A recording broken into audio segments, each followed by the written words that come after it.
¿Qué tal, hermanos? Muy buenos días, tardes, noches, a la hora que nos estén viendo.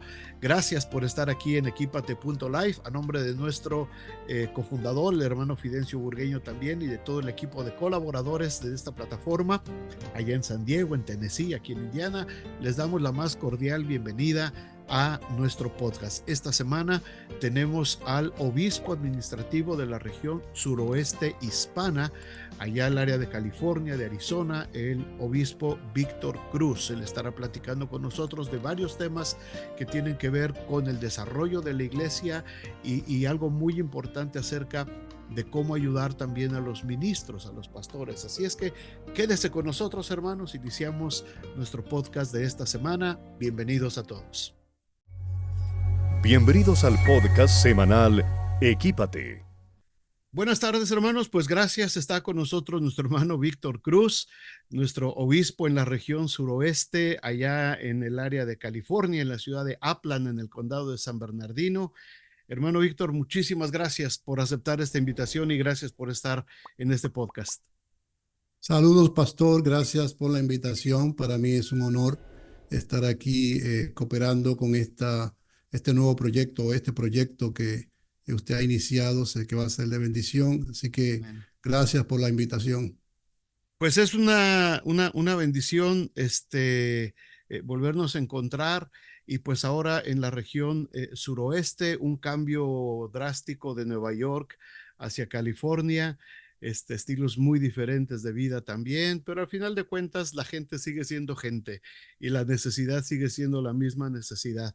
Hermano, háblanos por favor un poquito acerca de tu trasfondo ministerial, de tu preparación. Eres una persona con bastante preparación ministerial, teológica, y eso por supuesto ayuda mucho, pero platícanos un poquito de tu trasfondo, de tu ministerio, un poquito de tu familia, por favor, en esta primera parte. Pues gracias, pastor. Yo vengo de una familia pastoral ministerial. Soy tercera generación. Mi abuelo era pastor y mi padre también era pastor por más de 50 años. Yo soy oriundo de la República Dominicana del Caribe y desde allí comencé a desarrollar el ministerio. Primero era con el ministerio musical, pero había un llamado en mí, que es un testimonio el cual yo doy. Yo como hijo de pastor no quería tener nada que ver con este asunto del pastorado, pero hubo una confrontación con el Espíritu hasta que el Señor decidió que yo fuera pastor. Y en ese momento mi padre, bien sabio, me dijo, tú vas a tener que prepararte si vas a aceptar el llamado pastoral. Y yo en aquel entonces no quería, me gusta mucho la tecnología y mi intención era trabajar en computadoras, trabajar como programador. De hecho, ya trabajaba como programador en aquel entonces.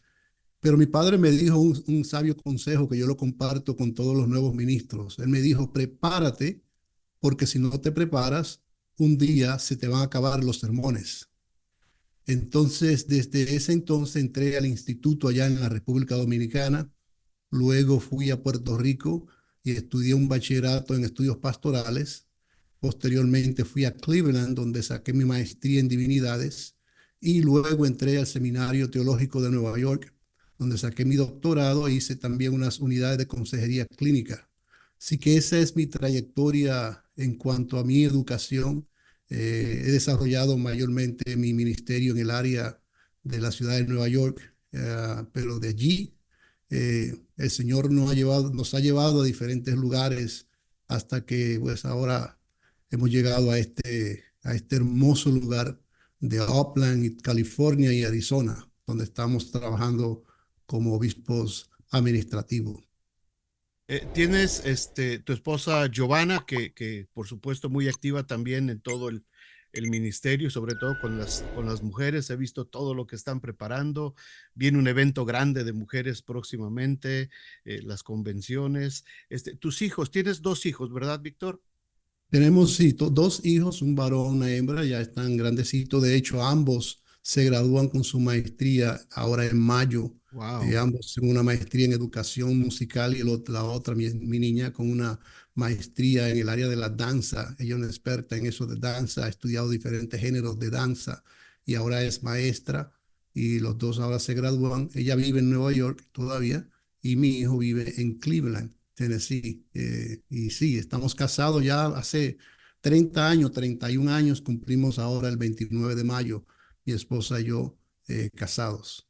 Gracias a Dios, pues eres parte de una nueva generación de obispos hispanos dentro de la Iglesia de Dios, de obispos jóvenes de la Iglesia de Dios. Hablábamos de esto la vez pasada. No sé si el más joven o entre Enrique de Jesús y tú y Luis por ahí van, pero son de los pastores jóvenes, de los obispos jóvenes, que creo que hacen todavía falta, ¿verdad? Muchos más, darle una frescura también a los obispados, a las regiones administrativas. Eres un obispo ya, pues de los que ya casi no usan corbata o a veces sí usan corbata, músico, te gustó mucho la música y estás trabajando todo lo que es esta región, que es una región, la región suroeste, muy bonita, pero muy tradicional, muy con iglesias de muchísimos años de trayectoria, pastores con trayectorias increíbles, ejemplos de vida increíbles de pastores que hemos conocido en esa región. Es un desafío para un obispo tan joven, bien preparado, pero tan joven. ¿Es un desafío diferente esto para ti o cómo te han recibido en estos casi 2 años ahí en la región suroeste?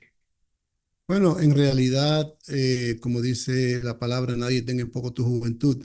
Sí tenemos una nueva generación de obispos que estamos viniendo, ya que los patriarcas que han dirigido la iglesia hispana en los Estados Unidos, me refiero como al excelentísimo Bulgueño, por ejemplo, es una persona que por tantos años ha trabajado en el ámbito del obispo administrativo y otros de esa naturaleza, pues son personas que han sembrado y han preparado el camino para esta nueva generación.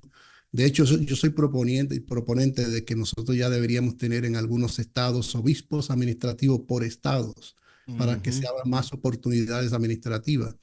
En mi caso, yo he aprendido que no tiene nada que ver con la nacionalidad, sino con el carácter del individuo, el carácter del Claro. liderazgo. Ujú. Y en este caso, por ejemplo, parte de mi trayectoria ministerial fue trabajar como el presidente de Semisud. Yo tuve esa función por varios años, presidente del Seminario Ministerial Sudamericano y pastor de la Capilla del Valle allá en Ecuador. Ecuador. Allí mi Ujú. esposa y yo vivimos por unos años.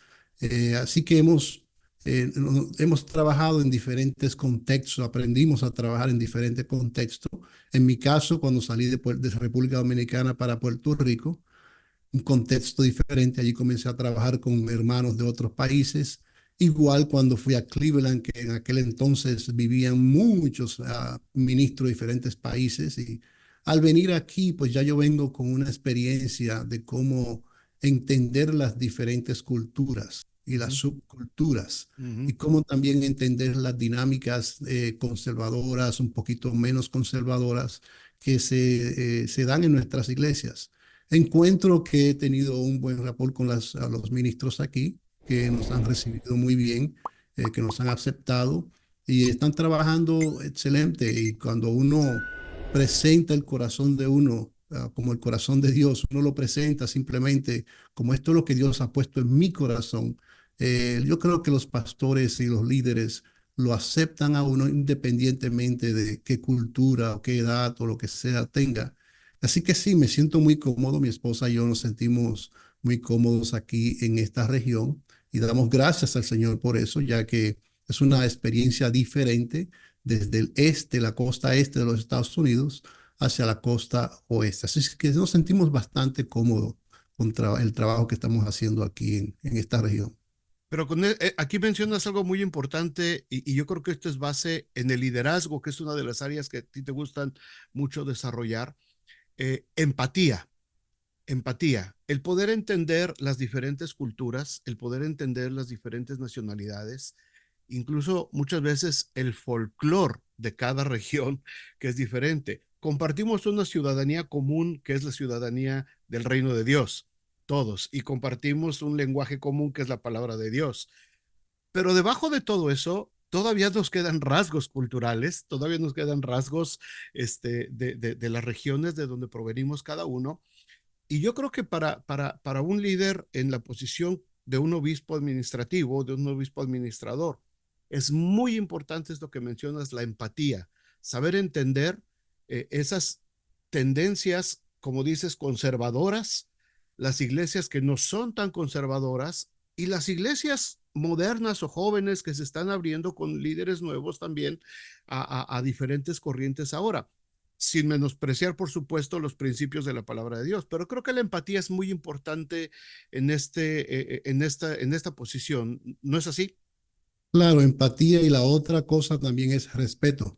Respeto. Es aprender que definitivamente no todo el mundo mira el evangelio a través del mismo lente y uno debe respetar también esas dinámicas de las personas. La idea aquí es que todos lleguemos al cielo. Amén. De una Amén. manera u otra, eso es lo más importante, pero la empatía y el respeto yo creo que son muy importantes, ya que veo que en ocasiones tratamos nosotros de presionar a ciertos individuos a Ujú. que crean de una manera o de otra. Y yo les digo, eso no creo que va a funcionar, ya que hay personas que están construidos mentalmente de cierta manera y eso va a ser muy difícil. Así que mejor aceptemos y trabajemos con ellos. Aquí en esta región yo he tenido la oportunidad de visitar iglesias donde se nota, por ejemplo, que es bien nacionalista en el sentido de Ujú. Guatemala o de algún otro país. Y está bien, yo adoro con ellos, canto con ellos, predico a ellos y me gozo y aprendo cómo ellos adoran al Señor de una manera tan linda y tan diferente. Y al mismo tiempo veo otras iglesias un poquito de corte más moderna, de esa Christian music, contemporary Ujú. Christian Ujú. music, que son un poquito más contemporáneos Sí. musicalmente y adoran la dinámica y las luces y las pantallas y todo esto. Y también me gozo con ello. La idea de aquí es que cuando nosotros miramos en el libro de Apocalipsis que dice que delante del trono habían de toda lengua, de toda Así cultura, y es. ahí no había ningún problema de que, ¿qué haces tú aquí? ¿Por qué adoras de esa forma? No, todos están en la visión del Apocalipsis, todos están frente al Cordero adorando al Señor. Y creo que nosotros aquí en la tierra tenemos que ser un reflejo de lo que va a suceder o de lo que sucede ya en el cielo. Amén, amén. Hablemos un poquito de la región suroeste hispana, hermano Víctor. Este, básicamente es sur de California y el estado de Arizona. ¿Hasta dónde de California llega la región suroeste y dónde empieza la noroeste? ¿Y cuántos pastores tenemos en esta región, hermano? ¿Cuáles son los principales actividades ahorita que están por venir en la región suroeste? Bueno, nuestra región, el área más, la iglesia más alta ya estará en el área de Bakersfield, ya eso Bakersfield. ya llegando Ujú. para el área norte de Fresno. Ujú. California, lo que es norte de nuestra región, sur de la parte norte de California. Y Ujú. es la iglesia que más allá está. Y todo Arizona. Las iglesias en Arizona están concentradas normalmente, mayormente en el área de Tucson y en el área de Phoenix. Phoenix. Ujú. Entonces se concentra. Estamos hablando un poquito más de 100 congregaciones, obviamente tenemos un poquito como 135, 140 más o menos ministros con credenciales, pero son alrededor de 100 iglesias, varias misiones, claro, todos los ministerios regionales. En la actualidad nosotros tenemos la próxima actividad, es la actividad de damas, que es estas damas están explosivas. Sí. Viene ya ese evento que es lo que se llama el Congreso de Damas, y estamos hablando Ujú. que ya hay más de 1.100 Wow. damas preregistradas. Qué Así bendición. que esta semana que viene va a ser una bendición tremenda. Y la convención, que es algo diferente que estamos haciendo este año con la convención, es que tenemos una convención en Arizona y una convención en California. Y es una Ujú. de las cosas que yo como nuevo aquí en esta región, aunque ya tengo ya un año y medio, estoy aprendiendo porque se hace difícil que algunos hermanos viajen de California hacia Arizona, algunos por temor a migración y otras cosas así, y también los de California que viajen hacia Arizona y de la Arizona a California. Por lo que vamos a tener una convención en California y una en Arizona. Eso es algo nuevo que lo estamos haciendo este año por primera vez para que los hermanos de Arizona pues disfruten de la convención, porque cuando hacemos las convenciones siempre en California, no vienen los de Arizona, solo los pastores, algunos Ujú. pastores. Así que estas son algunas dinámicas que estamos haciendo un poquito diferentes. Pues es una excelente idea y lo que dijiste hace unos minutos de poder ampliar a lo mejor el rango de regiones por estados, creo que eso sería sensacional. Yo recuerdo la historia que nos platicó el hermano Antonino Bonilla de cómo inició la obra hispana aquí en Estados Unidos, cómo se inició la primera región ahí en Texas, en el Valle de Texas, y cómo se fue expandiendo poco a poquito los diferentes territorios. Después siguió California y después se extendió hacia el norte. Eh, ¿Crees? Tenemos ahorita 9 regiones. Recientemente se abrió la novena, éramos 8, ahora somos 9 regiones. En tu opinión, ¿crees que es necesario abrir más estados, abrir más regiones, subdividir más las regiones? Hay regiones que tienen 2 estados, pastor. Hay regiones que tienen 11 estados, 10 estados. Y lo que dices es muy cierto. Yo que convivo con los hermanos aquí en la región norte central, es imposible que los hermanos vengan a una convención. Tienen que viajar 8, 10 horas para poder llegar a Ujú. una convención. Sí, y es ¿Estamos en así. ese momento ahorita? Claro, yo creo que sí. De hecho, si nosotros pensamos cómo se han llevado a cabo las diferentes regiones, por ejemplo, yo vengo de la región noreste y allí en aquel entonces, cuando yo llegué a esa región, 1996, estaba el obispo Efraín Navas, que era el obispo administrativo de esa región. Esa región tuvo que dividirse y crearse la Ujú, región de Nueva Inglaterra, que es el área de Massachusetts en Connecticut. ujú, Esa región del noreste, en el tiempo que yo estaba allí, cuando llegué allí, era todo Massachusetts, Connecticut, New York, New Jersey, Pennsylvania, Virginia, o sea, toda esa muchísimo. parte. Y yo me acuerdo porque yo fui director de evangelismo y misiones de esa región y yo tenía que viajar más de 10 horas para llegar de la oficina para unas iglesias.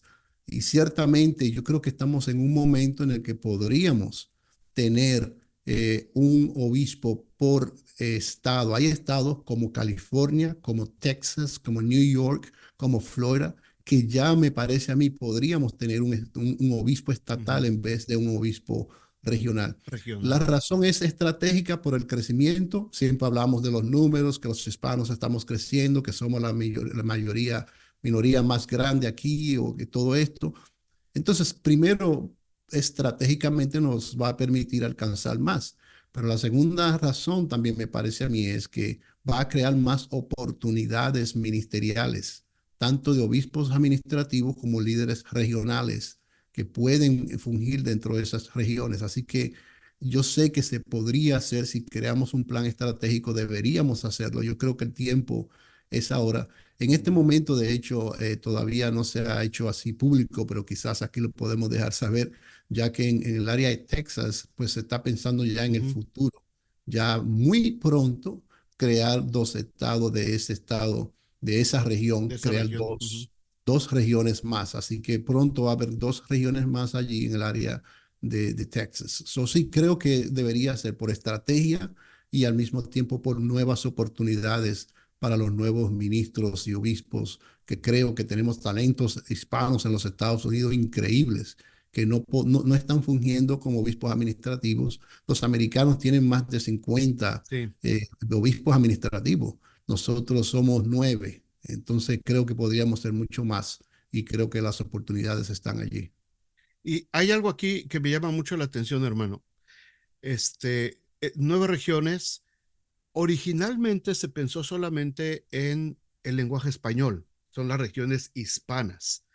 Pero nos estamos enfrentando ya ahora a una generación o a 2 generaciones abajo de nosotros que ya nacieron en este país, que ya probablemente, aunque su lengua materna sea el español, ellos ya no se desenvuelven tanto en español, pero Mm. siguen conservando rasgos de la cultura hispana, pero se sienten más cómodos en inglés.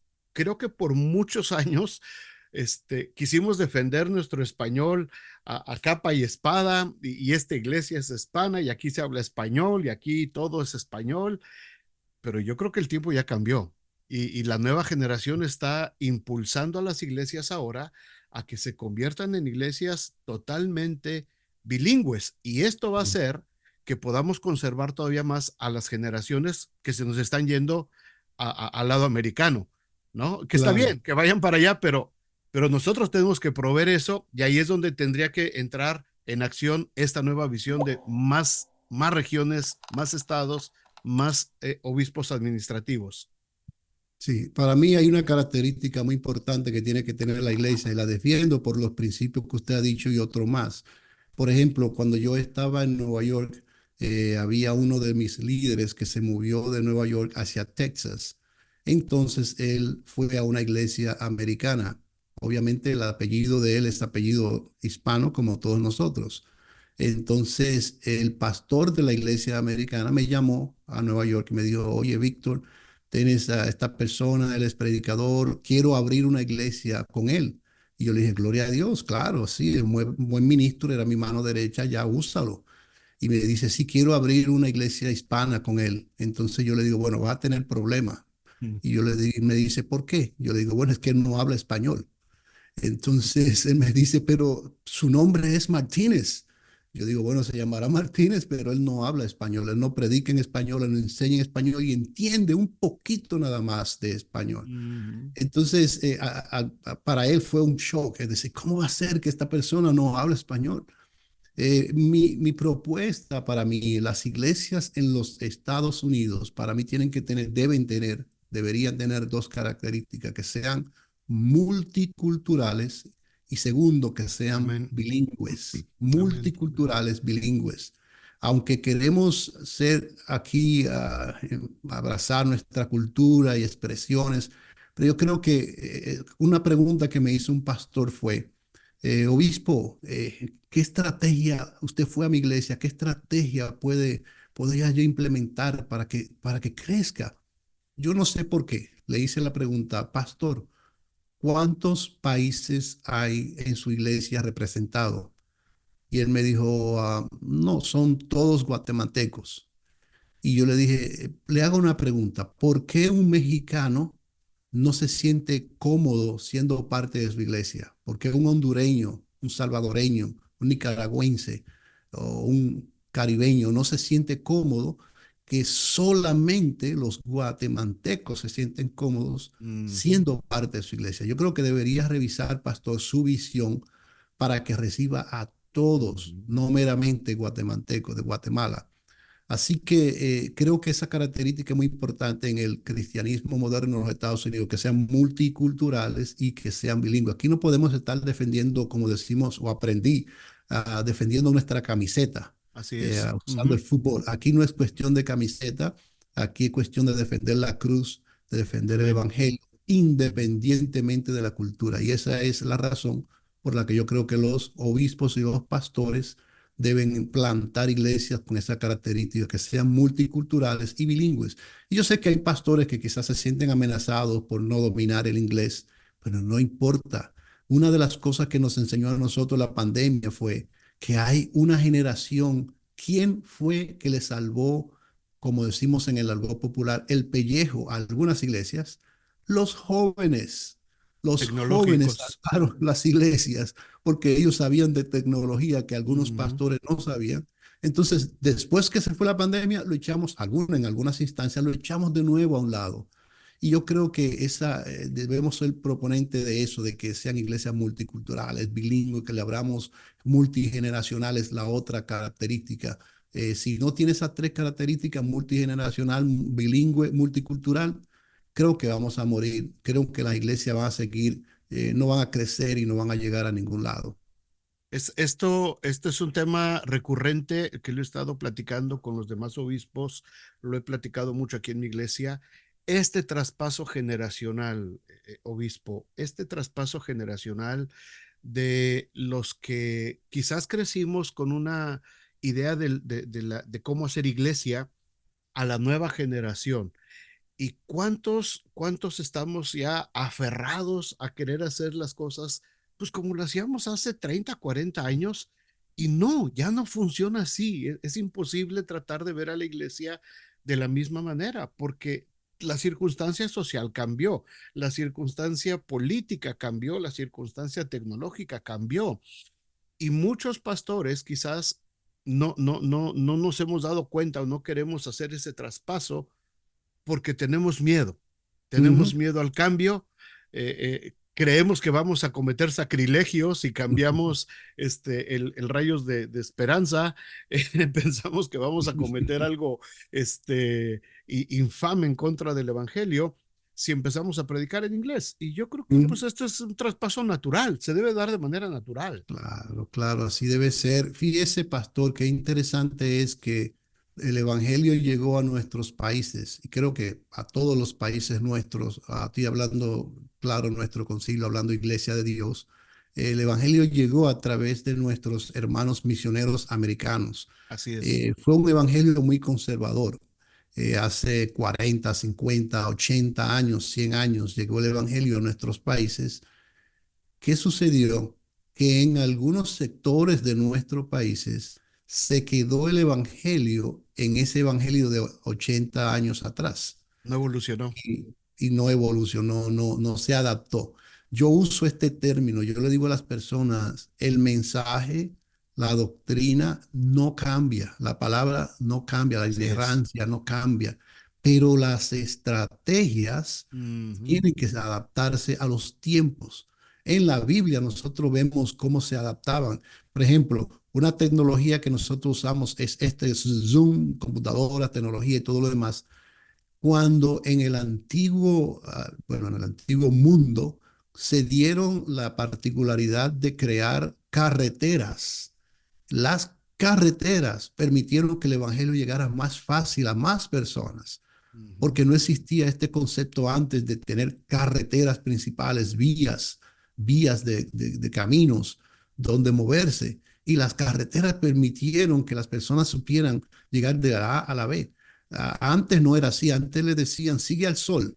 El Ujú. sol sale por allá, sigue por este lado y así llegaban Mm. la gente de una manera u otra. Pero cuando comenzaron a crear carreteras, ya sabían que iban a llegar a cierto lugar en un lugar. Y esa era la tecnología. Ya sabían que voy a llegar a ese lugar y usaron la tecnología. Y nuestros antepasados usaron esa tecnología. La En misma este momento imprenta.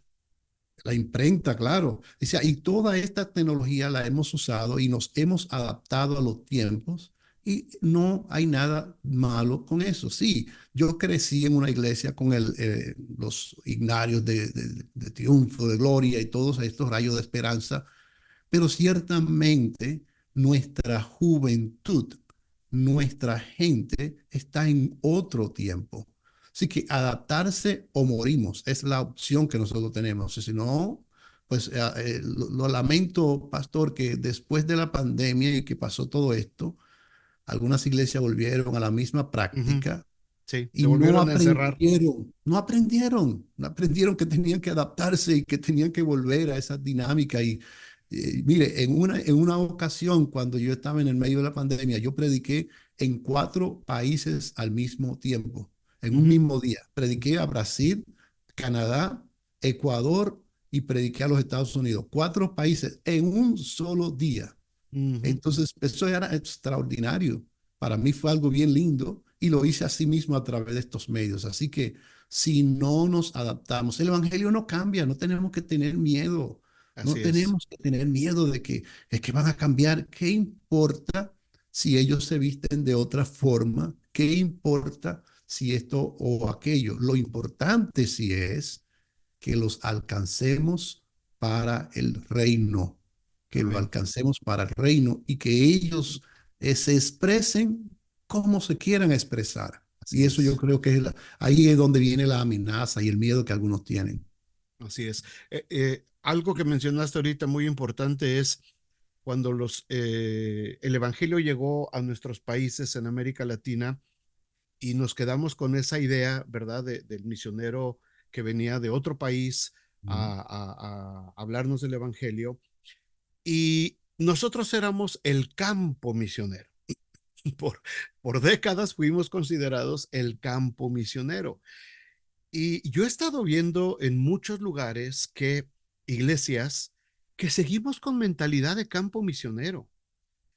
no podemos tener acceso a buenos templos, a buenas instalaciones, a buenos programas, a buena tecnología, este, porque siempre decimos, es que los americanos lo tienen, es que es de los americanos, es que vamos al templo de los americanos, es que vamos con los americanos, porque nos seguimos considerando el campo misionero y no nos hemos dado cuenta que ahora nosotros somos una potencia misionera y que tenemos que romper esa mentalidad. En cuanto a misiones, hermano Víctor Cruz, ¿cuál es la idea o cuál es tu idea, cuál es tu opinión en cuanto a las misiones, el potencial de nuestra iglesia hispana como plataforma misionera? Bueno, pastor, fíjese que algo lindo que tenemos nosotros los hispanos es que nuestra cara nos abre puertas en lugares donde los americanos blancos no se les hace difícil llegar. Así Y es. llegan porque son valientes algunos. Pero fíjese, yo mirándolo a usted quizá puede pasar como un griego, no sé, con algún país de esto. A mí me han dicho, se lo digo sinceramente, me comenzaron en una ocasión a hablar en un lenguaje que yo no sabía qué era. Yo le decía a este señor, perdóneme, pero yo no sé lo que usted está hablando. Y él me dice en inglés, ¿por qué tú no hablas tu lengua? Yo le digo, mi lengua, yo soy hispano, o sea, caribeño y hablo inglés. Y él me dice, no, tú eres Egipto, tú eres egipcio. Y me dice inclusive, pastor, yo conozco la villa de donde tú vienes. Y yo digo, ok, yo tuve que llamar a mi padre y preguntarle, oye, ¿qué pasó ahí? ¿Será que en algún momento abuelo fue por allá, por Egipto y dejó Estaba algunos... profetizando que ibas a ir a Egipto a predicar. La idea de esto es que si usted mira la cara de nosotros los latinos, pastor, llegamos fácilmente a lugares árabes, a lugares de comunistas, a lugares donde no se permite abiertamente el evangelio y es fácil distinguir a un blanco anglosajón con los ojos azules, ojos verdes. Entonces, tenemos ese potencial tan grande. En una ocasión yo prediqué sobre el mensaje, un mensaje en el cual yo decía, yo no soy esclavo, yo no soy esclavo de nadie. Y mientras tengamos esa mentalidad de que Así somos es. esclavos, de que somos víctimas, de que somos fuentes para que nos bendigan como... El Uh, campo. no me gusta esa idea. Y usted usó un término, yo uso un ejemplo en el cual el Señor le dijo a una mujer, mira, yo no puedo tomar el pan de la mesa y echárselo a los perrillos. Y esta mujer le dijo, bueno, pero por lo menos los perros comen hasta de lo que cae. Ujú. Y estamos hablando de esas migajas. Yo no quiero, ya yo me cansé de comer migajas. Amén. Yo prefiero el Salmo 23 donde dice que Él prepara Amén. una mesa con un banquete para todos nosotros. Ujú. Entonces debemos romper con esa mentalidad de que estoy para que me den. No, no, estamos para sembrar, Así para es. alcanzar. El potencial es enorme. Las herramientas están disponibles, son grandísimos. Vinimos a este lugar de diferentes países del mundo.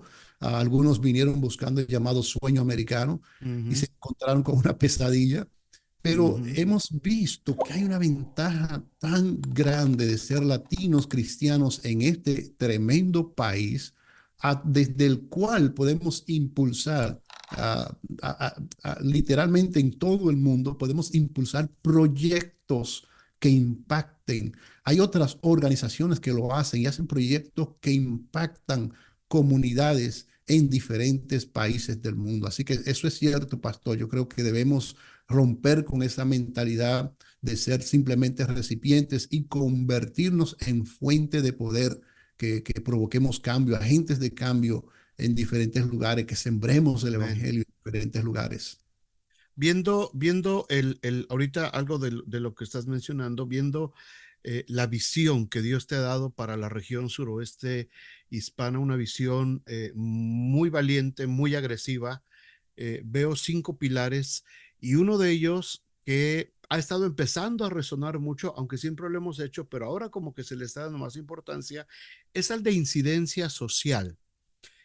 ¿Cómo impactamos nuestras comunidades? ¿Cómo tenemos que llegar a ser parte, a involucrarnos en las comunidades sin convertirnos en centros comunitarios nada más? Ujú, Porque yo he visto eso, a veces iglesias que se vuelcan tanto hacia la comunidad que terminan solamente sirviendo como centros comunitarios, ujú. olvidando su propósito original. Ujú. ¿Cómo están trabajando ustedes eso? ¿Cuál es tu visión en cuanto a este punto de incidencia social, hermano Víctor? Bueno, la visión para esta región que le llamamos la visión 2434, y es 2434 porque comenzó ahora en el año 24 y se mueve hasta el año 2034. Y también se llama así 2434 porque está basada en Mateo 2434, donde el Señor básicamente allí dice que esta generación no va a pasar hasta que todo esto acontezca. Y esa visión sí está basada en 5 pilares. Está el pilar de la formación, del evangelismo, la revitalización, la incidencia social y el autocuidado. Entonces, en el área de la incidencia social, yo cuando me preguntan acerca de esto, yo lo simplifico de esta forma. Es predicar el evangelio con un pedazo de pan. Entonces, si solamente se Interesante. enfatiza algo, pues puede que cree esas proyecciones que algunas iglesias dan que se convierten en centro comunitario, pero en una visión como esta es una visión balanceada que tiene esos 5 pilares, no se apoya en un solo pilar que sería la incidencia, sino en 5. Y sobre eso creo que puede construir. La iglesia en los Estados Unidos y en cualquier lugar del mundo creo que está llamada a alcanzar a aquellos que están alrededor nuestro. Somos pentecostales. Fíjate que una de las bases que utilizamos para defender ese punto de la incidencia social es el momento en Lucas cuando entró Jesús a la sinagoga y leyó el libro cuando decía, el Espíritu de Jehová está sobre mí. Ujú, Ahí está el ujú. Pentecostés. El Espíritu de Jehová está sobre mí. Pero luego él dice, ¿para qué está el Espíritu de Jehová sobre mí? Dice, para predicar, para alcanzar, para dar esto. Y comienza a hacer una lista de cosas. No es simplemente que el Espíritu Santo está sobre mí para cantar coritos y danzar y hablar lengua en el Espíritu. Eso está bueno, pero eso no es la razón por la Para que vino el servir Espíritu. a la comunidad. Viene para esa incidencia social donde podemos alcanzar a los necesitados. Así que es importantísimo que las iglesias creen proyectos, que cada uno de ellos, son proyectos de ellos y algunos que vamos a hacer de parte de la oficina regional, donde ellos puedan predicar, como dije una vez más, el evangelio con un pedazo de pan. En una iglesia yo le dije, mire, ¿sabe lo que es que en una ocasión yo dije lo siguiente? Yo dije, ¿saben cuánta comida nosotros desperdiciamos en nuestras casas? Y Ujú. yo le dije en esa ocasión, es tan simple que después que nosotros comamos, nosotros podamos agarrar un container, algo plástico, donde podamos poner allí a lo que nos sobró en lugar de meterlo en el refrigerador y agarrar eso y en alguna esquina de nuestro barrio me Hay parece a alguien que mí lo que hay necesita. alguien que lo necesita. Porque Así lo que es. sucede es que al otro día venimos, sacamos la comida y decimos, ah, eso ya no quiero y lo botamos a la basura. Y Es algo verdad. tan simple como nosotros predicar ese evangelio a través de acciones de amor, yo creo que es importantísimo. Y hay una ventaja también adicional, sobre todo en este país. Tenemos muchas organizaciones alrededor, cristianas y no cristianas, y gubernamentales, programas de gobierno, que quieren, están buscando quien quiera ayudar a la comunidad. En todos los condados, me imagino, y ciudades como aquí, el mismo gobierno impulsa programas para que las iglesias sean ese medio. Tenemos bancos de comida, tenemos infinidad de recursos que se pueden usar y que las iglesias los estamos desaprovechando porque en todos lados hay, y me he encontrado yo con ciudades que inclusive tienen que cancelar esos programas de ayuda porque nadie los quiso aprovechar, nadie los quiso usar. Y Así es. esa es una ventaja adicional que tenemos aquí, hermano. Así es, así es. Y fíjese que nosotros estamos llamados a conectarnos con la comunidad donde la Ujú. iglesia está. No podemos convertirnos en parte del paisaje, donde la gente simplemente pase por allí y ni siquiera sepa que hay una Amén. iglesia. Amén. Yo he estado manejando y a veces veo una línea bien grande de personas en la calle que están allí haciendo línea para algo. Y yo digo, ¿qué es lo que está pasando? Y cuando llego al principio de la línea, me doy cuenta que es que en esa iglesia están sirviendo algo, están dando algo. Y yo Ujú. creo que lindo es que esas personas tengan ese ministerio y que puedan ellos ayudar a la comunidad. La iglesia tiene que afectar la comunidad donde Así está es. puesta. De Así otra es. forma, un ejemplo, pastor, cuando yo estaba en el seminario en Puerto Rico, me acuerdo que estábamos en una actividad evangelística y andábamos como de dos en dos. Era una compañera y yo estábamos juntos y fuimos a un lugar, estamos dando tratados. Había una persona que estaba pidiendo comida. Él estaba sentado en la acera y decía, deme de comer, deme de comer, deme de comer. Mi compañera tomó un tratado y le dio el tratado y le dijo a él, Cristo te ama y le dio el tratado. Este hombre agarró el tratado y se lo comenzó a comer. Mm, Entonces ella se enojó, mi compañera se enojó y dijo, oye, ¿qué tú estás haciendo? Eso no es para que te lo coma. Y él le dio una lección que se me ha marcado a mí para toda la vida. Él le tremendo. dijo lo siguiente, yo te pedí que me dieras algo de comer. Tú me diste esto, yo pensaba que esto era para que yo me lo comiera. Yo Wow. dije, wow, qué enseñanza más grande nos dio ese hombre, porque eso todavía lo seguimos haciendo en el día de hoy. Ujú. Nos están pidiendo, denos de comer y lo que queremos es darle un tratado. Cristo te ama. Bueno, si Cristo me ama, enséñamelo Claro, y dime demuéstralo. cómo puede demostrarse de manera física y de manera práctica que ese Cristo me ama. Y somos fáciles para criticar a esas personas, ¿verdad? No le doy porque se lo va a gastar en drogas, porque se viene a emborrachar. Y estamos literalmente como los hombres que pasaron junto al hombre golpeado hasta que pasó el samaritano y le dio atención que necesitaba.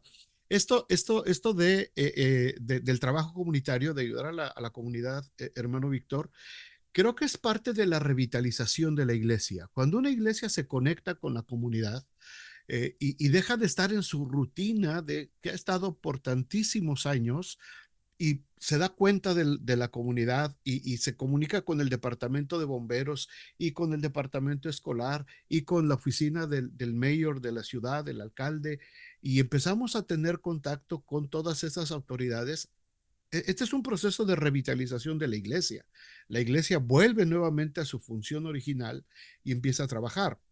Te cuento rápido aquí un testimonio. Tenemos una iglesia metodista, hermanos nuestros, que la iglesia estaba ya muy abajo, quedaban solamente algunos hermanos ya muy mayores, y por 30 años ellos tuvieron el ministerio de dar despensas cada semana a la comunidad, pero ya no lo iban a hacer porque la iglesia se estaba ya acabando.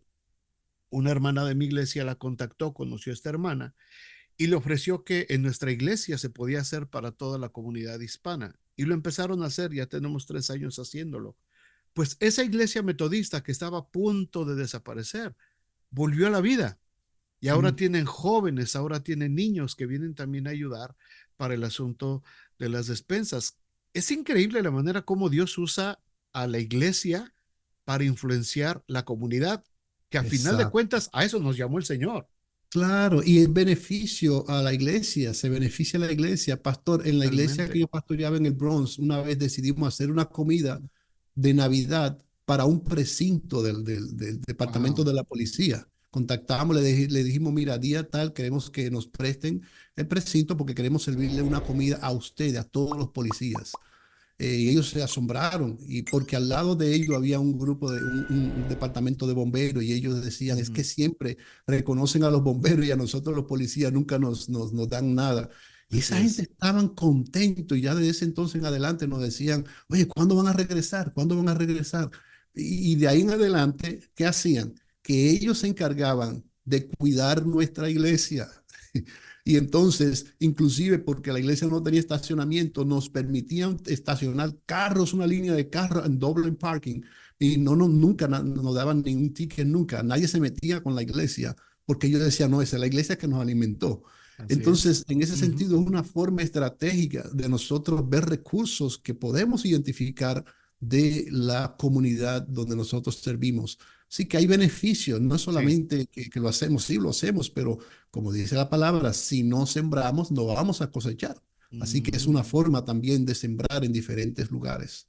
Amén, amén. Hermano Víctor, en los últimos minutitos que nos quedan, esta parte que te comentaba de tu visión, de lo que Dios te ha dado para la región suroeste hispana, está el autocuidado basado en la carta, en la tercera carta de Juan, el versículo 2, cuando dice yo, amado, yo deseo que tú seas prosperado y que tengas salud como prospera tu alma. Esta área no la había escuchado yo en ninguna de las regiones con ninguno de mis amigos obispos que hemos platicado. Es la primera vez que escucho autocuidado. ¿Cuál es tu idea? ¿Cuál es tu percepción de esto y por qué ponerlo en la visión? Bueno, primero, esto nace de una experiencia, de mi experiencia. No sé si conoce, pastor, pero yo escribí un libro que se llama Sanidad para los Sanadores. Es un libro que lo basé en mi tesis cuando hice mi doctorado, pero Mm, la inspiración de ese libro está en mi padre.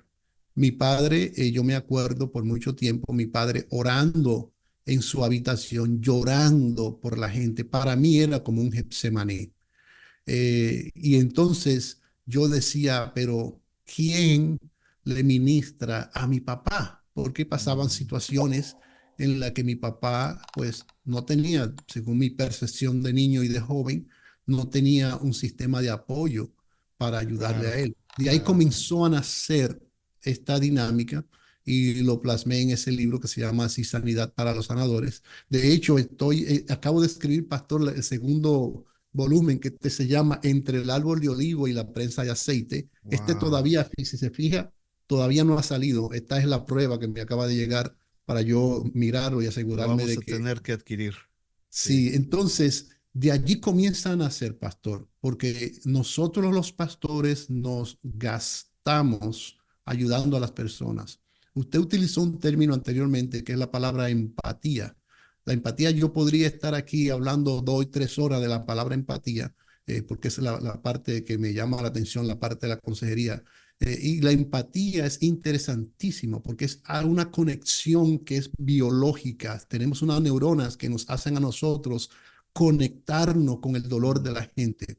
Pero como alguien dijo en una ocasión, es imposible meterte a una piscina sin mojarte si la piscina tiene claro, agua. claro. Entonces, cuando estamos lidiando con los problemas de la gente en nuestras congregaciones, obviamente nos va a afectar de una manera u otra.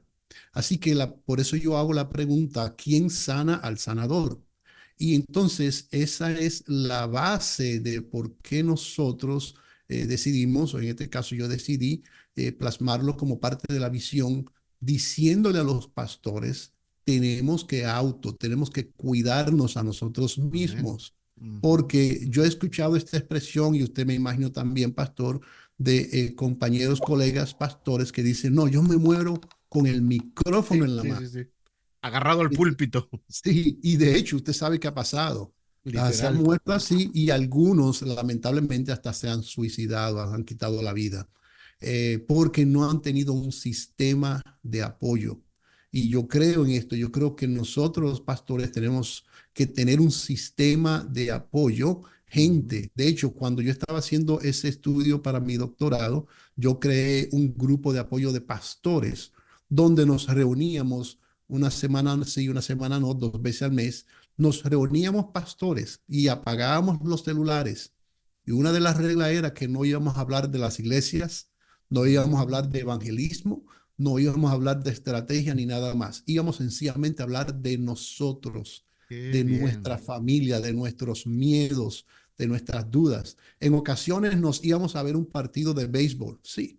En ocasiones nos Mm, poníamos a jugar dominó, sí, allí pastores divirtiéndonos. Y eso creaba un sentido de comunidad entre esos pastores que decían, te necesito. Yo le decía a los pastores, invítense ustedes mismos, no simplemente inviten a las personas a predicar. Yo le hice una maldad a uno de los pastores en el que lo invité un día y le dije, mira, quiero que vaya a ministrar a la iglesia. Y él fue preparado con su corbata y todo. Y cuando fue, yo le dije, él me dice, pastor, pero no hay nadie en la iglesia, ¿a qué hora comienza el culto? Y yo digo, no, agarra, montate en el carro y nos vamos. Y nos fuimos a un restaurante. Y él me decía, ¿y por qué tú no me dijiste? Y simplemente era que yo sabía que él estaba pasando por una situación económica. Lo qué llevé a detalle. comer, lo llevé a comer y le di una buena ofrenda y le dije, esto es para ti, para que el Señor te bendiga. Y ese pastor hasta el día de hoy me lo agradece. Claro. Entonces, es una forma de nosotros cuidarnos a nosotros mismos. ¿Quién cuida de nosotros? Mi hija en una ocasión pasó una situación de epilepsia, que es un testimonio que nosotros tenemos, y había muchas veces que terminábamos en la sala de emergencia. Y allí en la sala de emergencia, mi esposa y yo nos mirábamos como pastores y nos decíamos, ¿quién nos ministra a nosotros? ¿Quién nos Mm, ministra a nosotros? Así que sí, pastor, hay una necesidad de autocuidado entre el ministerio. Creemos que esto hay que hacerlo y que el descanso no es necesario. Yo estaba dando una conferencia a pastores y le hice una pregunta simple. ¿Cuándo fue la última vez que usted tomó una vacación? Y ujú, la respuesta de algunos pastores me asombró. Uno de ellos me dijo, pastor, es que si yo salgo se me divide la iglesia. Y yo no le dije nada, lo que le dije a él privadamente, no se lo dije en público. Privadamente yo le dije a él, pastor, si tú tienes miedo que tu iglesia se te divida, tú no debes estar pastoreando, porque es imposible que la iglesia dependa de ti. La sí, iglesia depende de Cristo, no de claro, ti. claro. Así que si tú tienes ese miedo, tienes que revisarte a ti mismo porque algo estás haciendo o no estás haciendo. Tienes que tomar tiempo para salir de tu casa y vacacionar. Yo amaba como pastor cuando mi hijo me decía, papi, vamos a ir al mall, vamos a ir aquí. Yo hasta dejaba reuniones ministeriales y le decía Ujú, al obispo en aquel entonces, mira, no puedo ir, porque yo sabía que iba a llegar este momento cuando ya mi hijo no iba a estar conmigo porque yo iba a estar mayor. Pero cuando mi hijo adolescente me decía, papi, vamos allí, yo agarraba el carro y dejaba lo que sea con tal de ujú. irme, porque es una forma de yo atender a mi familia. Así que sí, pastor, el autocuidado es muy necesario y es algo que yo estoy proponiendo, estoy predicando, me invitan. De hecho, voy a estar en la región allá con el doctor Luis Rodríguez hablando sobre este tema y he estado hablando en la región allá con el doctor Collins, también estuve hablando, me invitan en diferentes lugares porque que yo creo acerca de esto, que los pastores deben autocuidarse. Amén, amén. Sanando al sanador, pues si te parece, ese va a ser el tema de este podcast, porque creo que es un tema muy importante, muy interesante, que si se habla, si se conoce, no se habla tan abiertamente, ¿eh? No sé si por temor o inseguridad, pero no es un tema que se hable tan abiertamente. Y creo que en cada asamblea ministerial donde se congregan los pastores, debe de estar una conferencia enfocada a esta línea. Tenemos Ujú. muchas conferencias enfocadas a la preparación ministerial, a la teología, cómo hacer tu iglesia, que esto, eso, pero este tema creo que debe de ser un tema ancla en cada reunión donde haya pastores, lo deben de conocer y se debe de entender. Es una Así bendición. es, Pastor, así es. pues muchísimas gracias. Se nos termina el tiempo. ¿Algún comentario final para cerrar, por favor, hermano Cruz? No, gracias y les felicito, pastor, una vez más por esta iniciativa. Creo que el dar recursos para nuestros hermanos y nuestras hermanas alrededor del mundo es algo muy importante. Así que yo les felicito y me alegro de haber, aunque sea sembrado, una pequeñita semilla de cooperación con esta iniciativa y espero que siga prosperando y que siga Amén. creciendo y que sea como un tsunami que Amén. simplemente continúe arrasando, porque creo que lo que hablamos anteriormente, tenemos mucho que dar. Así que Sí, gracias, Pastor Jorge, gracias por la sí. invitación, gracias por compartir conmigo y a permitirme ser parte de esta iniciativa. Pues gracias, hermano obispo Víctor Cruz, allá en la región suroeste, allá en California, Arizona. Saludos a todos los hermanos y que Dios bendiga mucho las actividades tan poderosas que vienen en camino. Dios les bendiga, hermano. Gracias, Pastor. Gracias. Qué importantes temas hemos tocado con el hermano Víctor Cruz en este podcast, hermanos. Espero que haya sido de bendición para todos. Este tema acerca de sanar a los que necesitan, a los que están constantemente sanando a otras personas, creo que es un tema que se debe de empezar a tocar más extensamente y trataremos de hacerlo, por supuesto, desde esta plataforma también, con la ayuda del obispo Víctor Cruz. Muchas gracias a todos por haber estado con nosotros. Recuerden que cada martes tenemos un nuevo podcast y estamos planeando muchas bendiciones y recursos para sus iglesias. Por favor, suscríbanse a este canal de YouTube, suscríbanse a nuestra página equipate.live, regístrese para que pueda estar al pendiente de todas las actividades y recursos que estaremos dando para las iglesias. Que el Señor les bendiga y gracias por estar con nosotros.